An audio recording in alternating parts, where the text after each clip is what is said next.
The United States has always been a country of immigrants.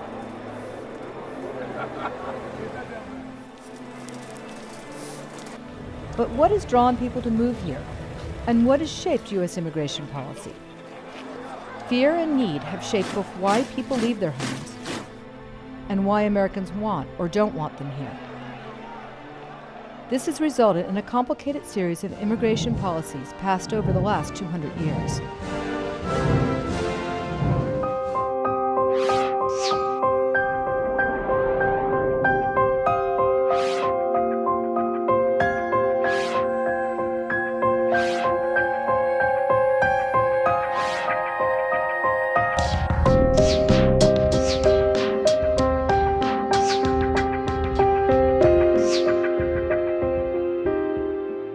The United States allows legal entry to 1 million immigrants a year. Half are granted entry under family reunification to be with close relatives who are legal immigrants or U.S. citizens. Special skills visas are granted to 140,000 people. 70,000 visas are granted to refugees, and 50,000 visas are awarded via lottery. When Europeans immigrated to North America in the 1600s, they simply came and took over the land already populated by more than 500 different indigenous nations.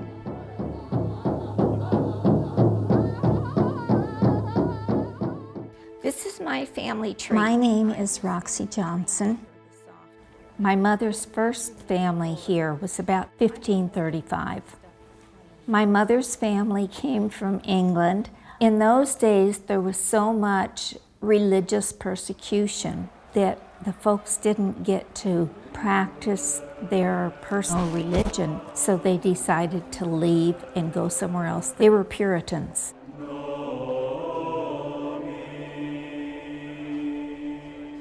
The only way to get here was by ship. Robert Chapman paid his own way, so he wasn't indentured to anyone. They landed in Boston. Robert Chapman was asked to go to Saybrook, Connecticut, to help settle a town in Saybrook, Connecticut. They got farms established and a town established and a fort established and got rid of most of the Pequot Indians. From 1492 through the 1700s, Spain, Portugal, Holland, France, and England were the main Europeans to immigrate to the Americas, and 450,000 Africans were enslaved and forced here. In 1848, the gold rush drew people from around the world to California. Chinese began immigrating in large numbers, pulled by the jobs in the gold fields and the United States' need for labor to build the Transcontinental Railroad. In the late 1800s, using manifest destiny as moral justification, immigrants were encouraged to settle in the western United States. With jobs becoming scarcer, European Americans began competing for jobs held by Chinese. In reaction, racism grew and pressure mounted against the Chinese immigrants. In 1882, the Chinese Exclusionary Act prohibited immigration of Chinese workers. My name is Frances Wong Tam. My family is from Taishan in Guangdong Province, China. They came and immigrated to the United States around the turn of the century, 1900s. My grandfather Wong came by himself. During that period, the Chinese Exclusion Act was still in effect. His friends here in Tucson encouraged him to buy a passage on a ship that came from Hong Kong to Mexico. From Mexico, he was able to walk across the border and come into Tucson. After he was able to become a merchant in Tucson, it was the Yansing market, and so around 1911, he notified the department saying that he wished to go back to China because he wished to get married and start a family. So with these papers in hand, he was able to go back to his village in Taishan, China, marry my grandmother, had 2 boys, and when he came back in 1918, he declared a wife and 2 sons, re-entering the United States through San Francisco. And so in 1919, they arrived in January, stayed there, and then was able to leave Angel Island in June. In 1921, the first quota to be enforced on all nationalities was established. The intention was to turn back the clock and return to an earlier demographic makeup, which was predominantly Western European. Mexicans, who were wanted for agricultural labor, and Western Europeans were exempted from the quota. I'm Hector Gonzalez, and Juan Gonzalez came to the United States for the first time probably around 1920. There were people that brought in immigrant labor from Mexico to the Northwest, Idaho, Montana, to pick sugar beet. You're in remote locations in agricultural areas, and eventually you go back, and then back to the United States again. So that happened several times. So this time, he goes up to the border near Texas, Laredo, Texas, and they have recruiters who are looking for labor, but this time is for people to work in the steel mills. But eventually, what happens? You have a depression, whew, don't need the labor anymore, off you go. All the Mexicans go back. Then the Second World War came, and once again, the United States was in need of labor. We had to support the war machine, and that required railroads. So they brought in railroad workers from Mexico. And my father went up in that Bracero program that was from 1943 to 1945, and this time he ended up in Milwaukee and repaired locomotives.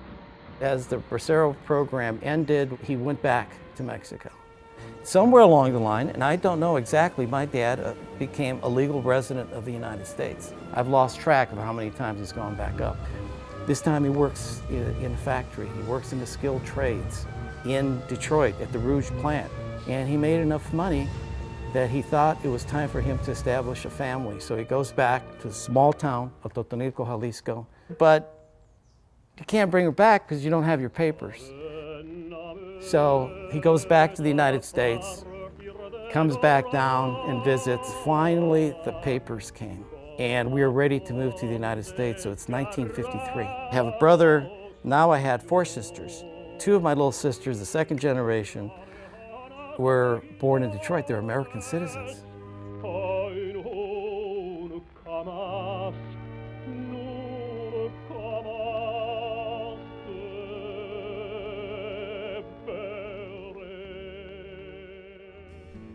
In the late 1800s and early 1900s, European laws restricting religious practices, explosive politics, and deteriorating economic conditions led to a rise in immigration, particularly from Germany, Ireland, and Italy. World War II caused Jews and others to seek safety in the United States, but many were refused entry. Quota number restrictions, fear, and racism sealed the fate of these people. Over the next 70 years, the United States would experience the largest flow of immigration in her history. The Immigration and Naturalization Act of 1965 eliminated nation of origin quotas and banned discrimination based on race, sex, nationality, place of birth, or residence, changing the face of the United States. The mid-1970s and 80s brought immigrants and refugees fleeing from wars in Asia and Central America and famine in Africa. But times had changed. Those who came without legal immigration papers or recognized refugee status were now considered illegal and treated as criminals. My name is Sebastian Kinak. I'm from Guatemala, Chimaltenango, one of the province where the Mayan Cachiquel are the majorities. I left because of the violence that happened. I received 3 death-threatened letters from the people who killed hundreds of thousands of people in the Mayan community. In the whole highland in Guatemala, more than 200,000 Mayan people were killed by the soldiers, the government, plus disappeared. The person who helped me, he find a person, a guide or the coyote who bring people from other countries. So I met one of them in Mexico. I used fake paper, like Mexican passport, up to Tijuana. And then Tijuana, I met several kids who were working like coyotes or guides. So I went through the fence. I tried to apply for political asylum. They never called me for an interview. And finally, I stayed here for almost 8 years without paper, and then met now as my wife. So we married, and now I'm a U.S. citizen.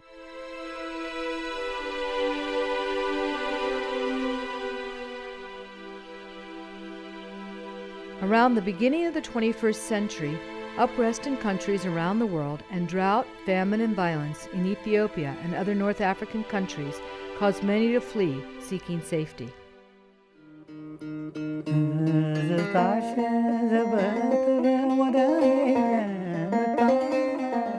My name is Tilahun Liban. I left Ethiopia in November 2000 because of some of the political organization. They are forcing me to play for their organization, to play music. They put me in the prison. Then after 3 months in the prison, I agreed to play. Then after that I came out because I want to have plan to leave. That's why I agreed. Then after that I left the town, the country. I left. I used illegally. I crossed the border illegally to Kenya. I was captured by the Kenyan police and I requested the asylum. Then UNHCR, they gave me mandated as a refugee. I was there in the refugee camp. Well, I was there for 10 years. Okay, they are give as a resettlement for the refugees. That opportunities I get with other refugees. That's why I came here, US. After I reached even in US, I didn't believe that I am here.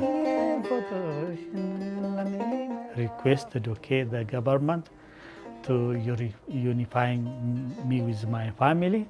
Then thanks for the American government, they brought my family. It's hard, I was 12 years alone. In the refugee camp 10 years, here 2 years, then after that I get my family. There is nothing, be happy without the family,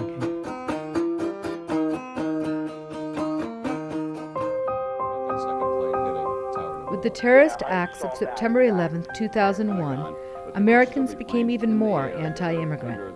Securing America's borders became the rallying cry for anti-immigrant talk and opened the way for more state-level laws restricting and punishing immigration. In the Syrian seeking refuge today, we should see the Jewish refugee of World War II. 1 generation passes, 2 generations passes, and suddenly we don't remember where we came from.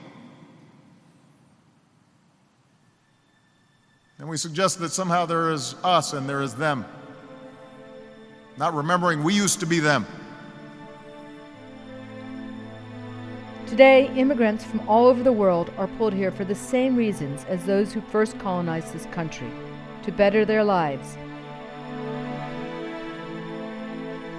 Some come for economic reasons. Others are fleeing persecution or war and seek a safe place to live.